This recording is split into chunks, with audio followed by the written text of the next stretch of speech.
Thank you so much. Thank you, Leader Jeffries, all of our treasured colleagues here in the House. I'm grateful for this nomination. I'm grateful for this election, for the confidence this chamber has placed in me. It is the great honor of my life to serve this body with all of you. Of course, these are difficult days in our home state of Louisiana, where I come from. We all know about the terrorist attack in New Orleans, and it's really shaken our state. People are reeling from that attack. It took the lives of 14 innocent people, and it injured dozens more. And I wanted to begin appropriately today. If we could, I'd ask you all to join me in a moment of silence for the victims of this horrific act.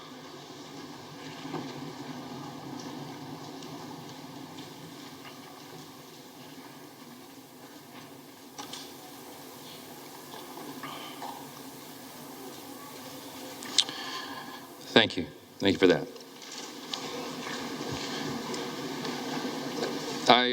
I believe in giving honor where honor is due, and all of us do well to honor our spouses. My wife happens to be here this time. She didn't make it last time. It happened a little sudden.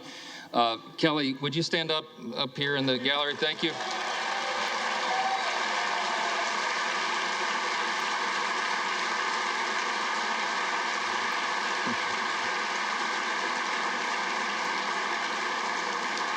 And we have our 4 children here, Hannah, Abby, Jack, and Will. We all stand up just really quickly. Come on.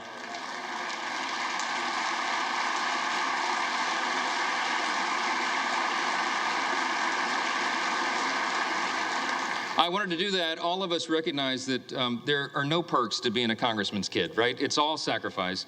And our spouses put up with so much, endless hours in travel and all the responsibilities upon us. And we're good to remind them how important they are to us and how we could not do the job without them. And so it's appropriate for all of us to do that. Thank you. Thank you, guys.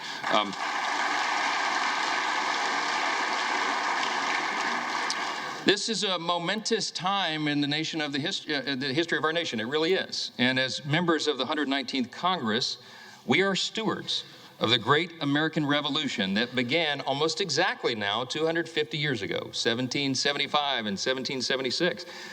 It will fall at the time of this Congress, the great anniversary. And in these 2.5 centuries, we've been reminded repeatedly that freedom is never free. And we have stood tall as the greatest nation on the face of the earth. It is without debate. We are the freest, the most powerful, most benevolent nation that has ever been in the history of the world. And it's not by happenstance.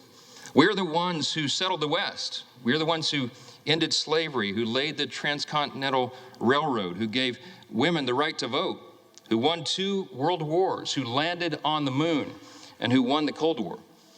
Throughout our history, we have done what no one thought was possible. And still, at 250 years old, our nation is actually a young nation.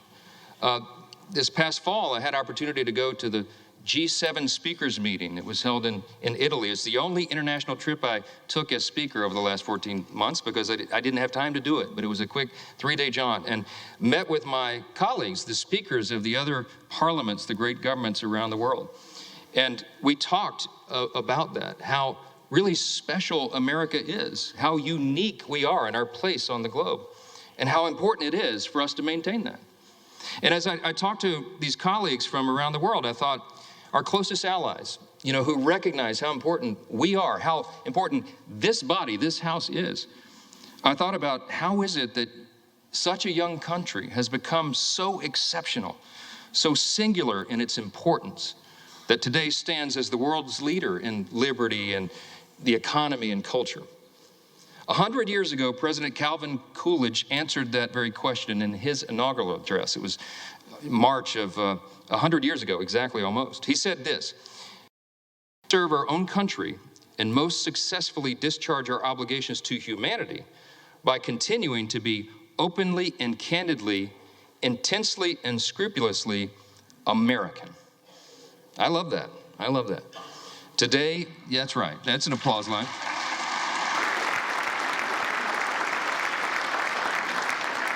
Today, my friends, our nation is the envy of the world. Why? Because we have been marked by a spirit and a people who are explicitly that. We are explicitly American. We don't try to be like other nations, and we recognize that a strong America is good for the entire world.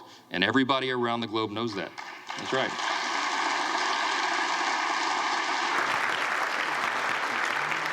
We also recognize that the core principles that made America what we are must still be preserved today. The principles, I call them the 7 core principles of American conservatism, but it's really the 7 core principles of the nation itself. Individual freedom, limited government, the rule of law, peace through strength, fiscal responsibility, free markets, and human dignity. These are the ingredients, the things that made us who we are. And in America, we know that human flourishing is best achieved by adherence to time-tested truths.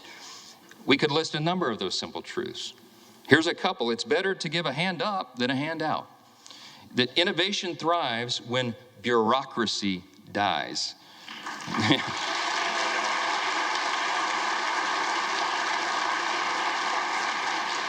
The simple truth that it is parents and families and not administrators that must be in charge of their children's education.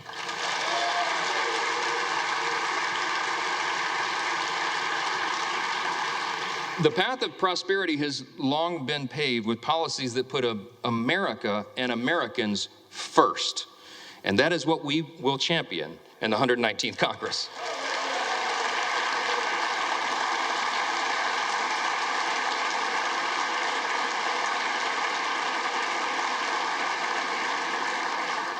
We have a mandate, and that was shown in the election cycle. The people want an America First agenda. They do. Sadly, for the past 4 years of divided government, too many politicians in Washington have done the opposite. Open borders and overregulation have destroyed our cities and stifled innovation. Inflation and weak leadership have left Americans poorer, and they have placed our country in a perilous position. That's right.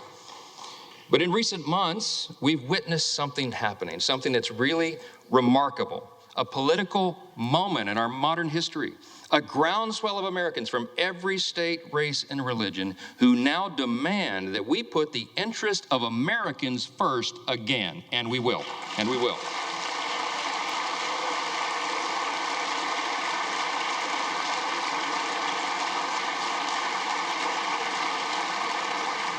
This is a powerful new coalition of our country. It's a coalition that insists that we purge the policies of America last and we bury them in the graveyard of history's mistakes, because it was a big mistake. To that end, this Congress will renounce the status quo and we will listen to the voices of the people. We will act quickly and we will start by defending our nation's borders. That's the number one priority.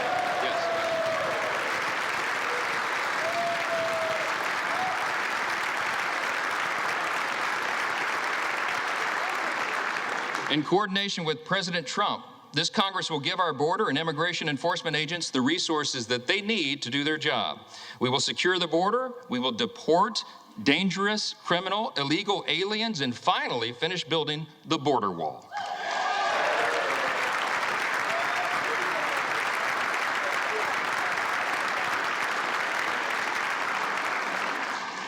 You said you'd work with us on that, Hakeem. I'm counting on it. After 4 years of high inflation, we have a big agenda. We have a lot to do, and we can do it in a bipartisan fashion. We can fight high inflation, and we must. We'll give relief to Americans, and we'll extend the Trump tax cuts.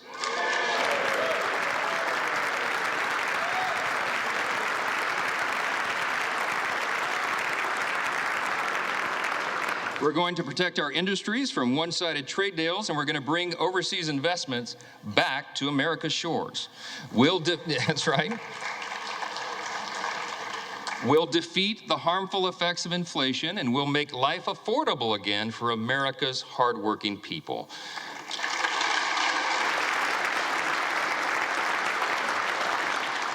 As leaders of a nation with vast natural resources that God has blessed us with, it is our duty to restore America's energy dominance, and that's what we'll do.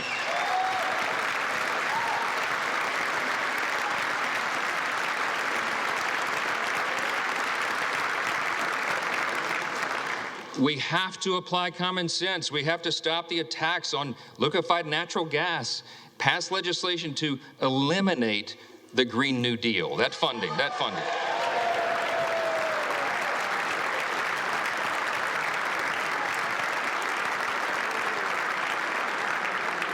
We're going to expedite new drilling permits. We're going to save the jobs of our auto manufacturers, and we're going to do that by ending the ridiculous EV mandates.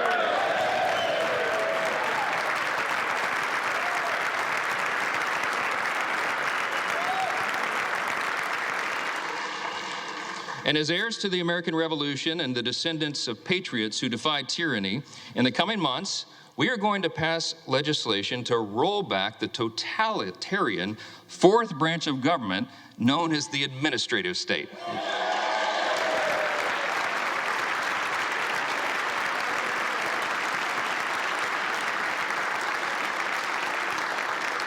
We're going to drastically cut back the size and scope of government. We're going to return the power back to the people. And in coordination with President Trump and his administration, we are going to create a leaner, faster, and more efficient federal workforce. We need to do that. Our people do not deserve to be ruled by millions of bureaucrats they've never voted for, never met, and can never hold accountable. They deserve a government that is led by those they've elected to lead. That is how Article 1 is supposed to work. That was the idea of the Congress, and we will return to that principle. The American people have called on us to reject business as usual and throw out the status quo. We must and we will heed their call.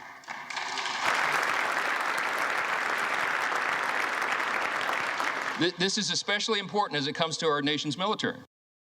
The Washington establishment has sought to appease and accommodate our nation's adversaries.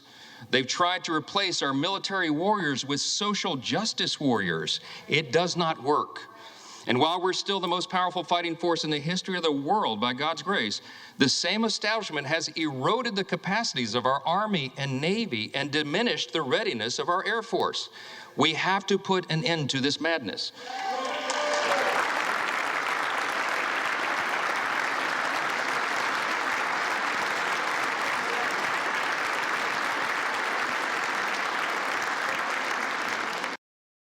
And my colleagues, I think we should all unite in this idea. It is time now to reinstate fear in our enemies, refocus our mission on lethality, and realign our commitment to peace through strength right now.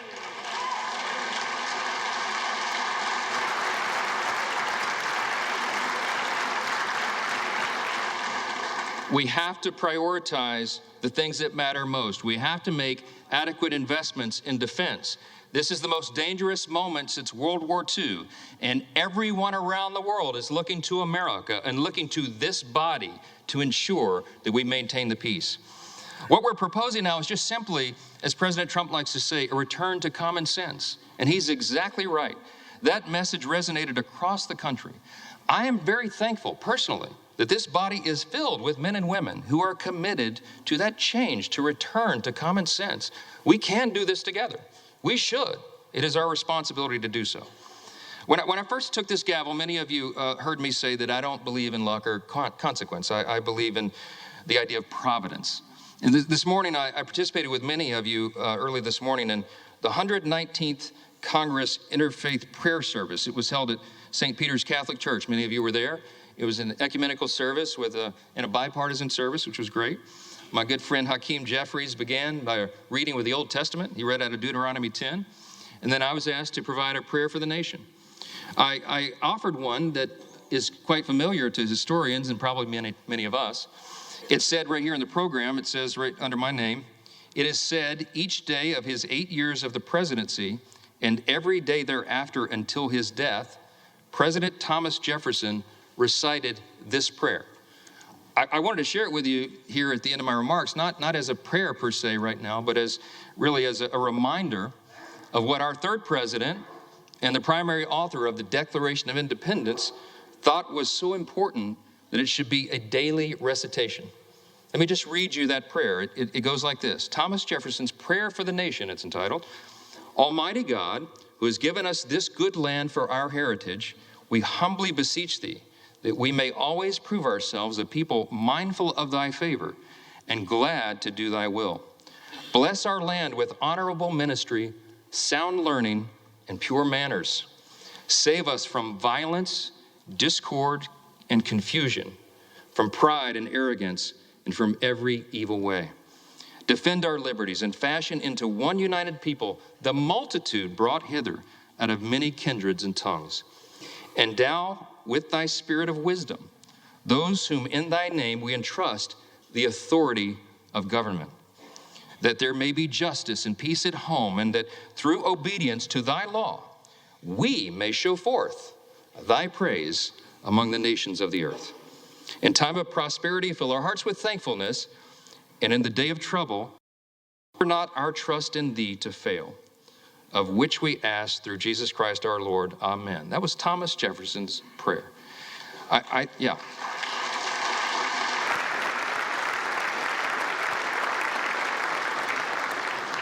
Suffer not our trust in thee to fail. We will not fail. We cannot fail. We are all in this together. Our nation is counting on us to band together and solve these problems and get this done.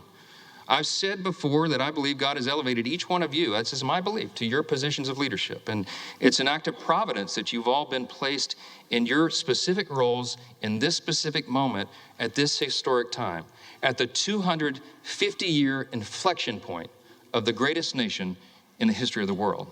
It is no small thing.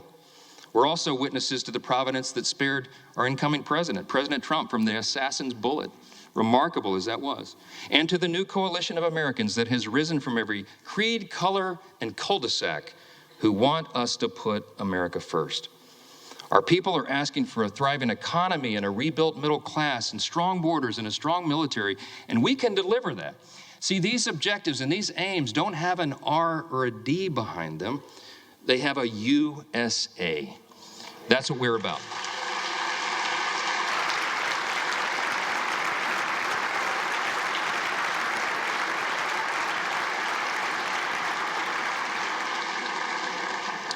In just a few moments, we're all going to take an oath. It is the same one oath for one nation and under the banner of one great American flag. This is an opportunity for us to protect our shared American heritage, to maintain the conditions needed for self-government, and to defend what Hakeem said earlier, the rights to life, liberty, and the pursuit of happiness. Working together, we have the potential to be one of the most consequential Congresses in the history of this great nation, so long as we work together, we do the right thing, and we put America first. As we think about all we've accomplished in the past 250 years, we can only imagine what life will be like 250 years from now. Whatever the future may look like, if we do our jobs now, we can help ensure that our civic virtues will endure, that this nation will still be an example to all the world for its greatness and its example of self-government, and that in spite of our great challenges and even our disagreements and our healthy debates, this extraordinary institution, the People's House, will still be standing strong. Thank you all so much, and God bless America.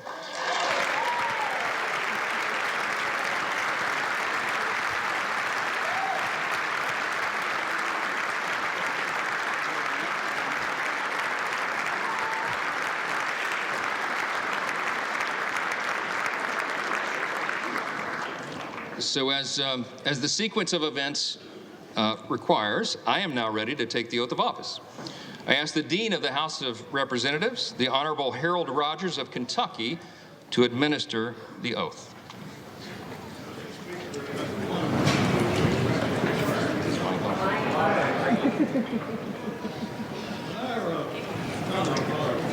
Hold just a second, Dean. We don't have the microphone on yet.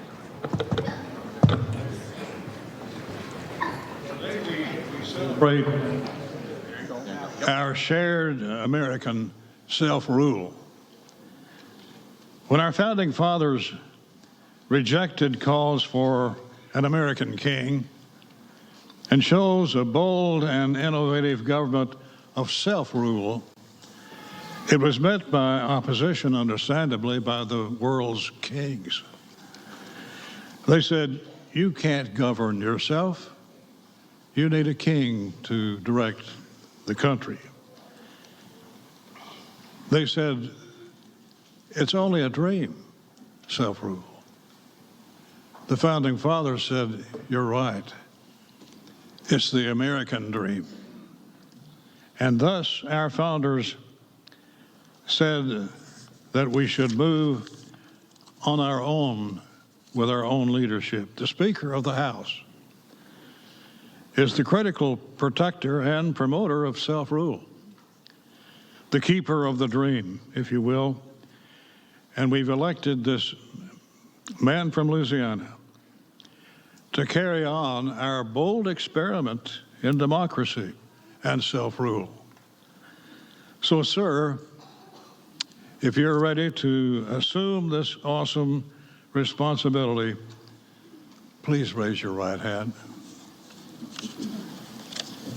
Do you solemnly swear that you will support and defend the Constitution of the United States against all enemies, foreign and domestic, that you will bear true faith and allegiance to the same, that you take this obligation freely, that you take this obligation without any mental reservation or purpose of evasion, and that you will well and faithfully discharge the duties of the office on which you're about to enter, so help you God. I do. Congratulations, Mr. Speaker. Well done. Thank you.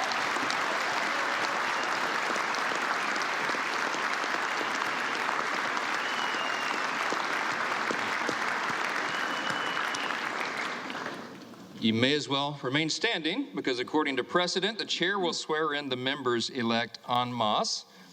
The members-elect will all rise, and the chair will now administer the oath of office. Will you raise your right hand? Do you solemnly swear or affirm that you will support and defend the Constitution of the United States against all enemies, foreign and domestic, that you will bear true faith and allegiance to the same, that you take this obligation freely without any mental reservation or purpose of evasion, and that you will well and faithfully discharge the duties of the office on which you're about to enter, so help you God? Thank you. Congratulations, you are now members of the 119th Congress.